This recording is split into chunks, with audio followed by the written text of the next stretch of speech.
नमस्कार दोस्तों, कैसे हैं आप सब। उम्मीद करते हैं आप सभी अच्छे होंगे।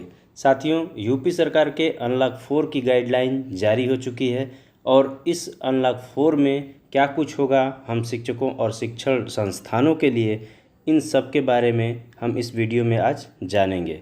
दोस्तों, चैनल पर नए आए हैं तो प्लीज़ मेरे चैनल को सब्सक्राइब कीजिएगा, अपने दोस्तों को शेयर कीजिएगा, वीडियो पसंद आए तो एक लाइक अवश्य कीजिएगा। तो चलिए आज का वीडियो शुरू करते हैं। दोस्तों, सबसे पहले हम कंटेनमेंट जोन के बाहर अनलॉक 4 के दौरान किन गतिविधियों की इजाज़त है और किन गतिविधियों को प्रतिबंधित किया गया है, उन चीज़ों को हम सबसे पहले देख लेते हैं। हम सबसे पहले लेते हैं अपने स्कूल कॉलेज की स्थिति क्या रहेगी। दोस्तों, जितने भी स्कूल कॉलेज हैं या शैक्षणिक संस्थान हैं या फिर कोचिंग संस्थाएं हों, उन सबको पूरी तरह से 30 सितंबर 2020 तक बंद रखा गया है। जी हाँ दोस्तों, इसमें कुछ गतिविधियां पे छूट है और वो छूट क्या है इसके बारे में हम चर्चा करते हैं। दोस्तों, शैक्षणिक गतिविधियों के संदर्भ में छूट ऑनलाइन के लिए, ऑनलाइन शिक्षण के लिए या फिर दूरस्थ शिक्षा के लिए, इसके लिए अनुमति दी गई है। और साथ ही सरकार ने ये भी कहा है कि हम ऑनलाइन शिक्षण के लिए जो गतिविधियां होंगी उनको हम प्रोत्साहित भी करेंगे।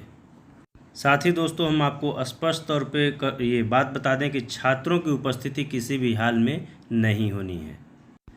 वहीं दोस्तों, हम अगर टीचिंग स्टाफ की बात करते हैं तो 50% स्टाफ को ऑनलाइन शिक्षा या परामर्श के लिए या फिर अन्य कार्यों के लिए केवल 50% स्टाफ को ही आप बुला सकते हैं। इसमें दोस्तों सबसे बड़ी चीज़ ये है कि इसमें जो डेट दी गई है वो 21 सितंबर 2020 के लिए दी गई है, यानी कि 20 सितंबर तक कोई गतिविधि नहीं होगी, लेकिन 21 सितंबर से इसकी इजाज़त दी गई है कि जो भी ऑनलाइन कार्यक्रम है शिक्षा के या फिर दूरस्थ शिक्षा के, इसके लिए 50% स्टाफ को विद्यालय में बुलाया जा सकता है।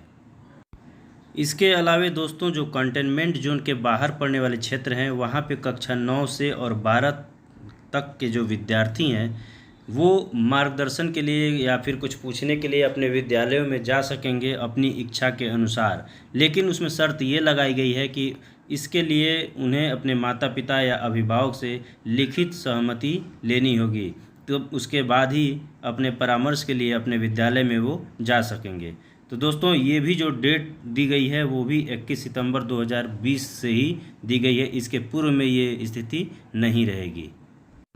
चलिए दोस्तों, अब हम बात कर लेते हैं उच्च शिक्षण संस्थानों की। जी हाँ दोस्तों, जो पीएचडी करने वाले शोधार्थी हैं या फिर इसके अलावा जो तकनीकी एवं व्यावसायिक प्रोग्रामों में भाग लेने वाले विद्यार्थी हैं जिनको प्रयोगशाला की ज़रूरत पड़ती है, ऐसे लोगों को अनुमति है कि वो जाके प्रयोगशाला में अपना कार्य कर सकते हैं। और कोविड-19 की दृष्टिगत रखते हुए ऐसी परिस्थिति के लिए फाइनल डिसीजन उच्च शिक्षा विभाग और गृह मंत्रालय के मध्य विचार विमर्श करने के उपरांत ही हो सकेगा।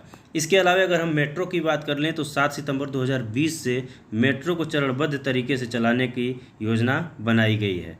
इसके अलावा दोस्तों, 21 सितंबर 2020 के समस्त सामाजिक, अकादमिक, खेल, मनोरंजन, सांस्कृतिक, धार्मिक, राजनीतिक कार्यक्रमों एवं अन्य सामूहिक गतिविधियों को, इसमें जो संख्या निर्धारित की गई थी पहले उसमें बढ़ोतरी कर दी गई है और ये संख्या अब 100 व्यक्तियों की कर दी गई है। अर्थात शादी विवाह हो, खेल हो या फिर अन्य अकादमिक कोई कार्यक्रम हो, उसमें 100 व्यक्ति तक भी शामिल हो सकते हैं।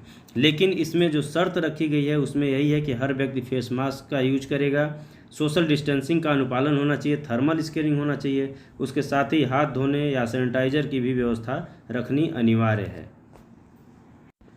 दोस्तों, इसके अलावा अगर किसी के शादी विवाह समारोह है तो 20 तारीख तक यानी 20 सितंबर तक 30 व्यक्ति ही शामिल होंगे।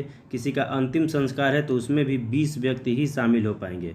यह व्यवस्था 100 आदमी की, जितने 100 लोगों की जो व्यवस्था दी गई है वो 21 सितंबर से लागू होगा। उसके पूर्व में जो गाइडलाइन है उसी के अनुसार अभी चलता रहेगा। इसके अलावा दोस्तों, अगर हम बात कर लें सिनेमा हॉल, तरणताल या मनोरंजन पार्क, थिएटर, सभागार, अन्य चीज़ों की, तो सारे चीज़ पूरी तरह से बंद रहेंगे। सिर्फ एक चीज़ को खोला गया है, ओपन एयर थिएटर। इसको ओपन कर दिया गया है। 21 सितंबर 2020 से इसको शुरू करने की इजाज़त दे दी गई है।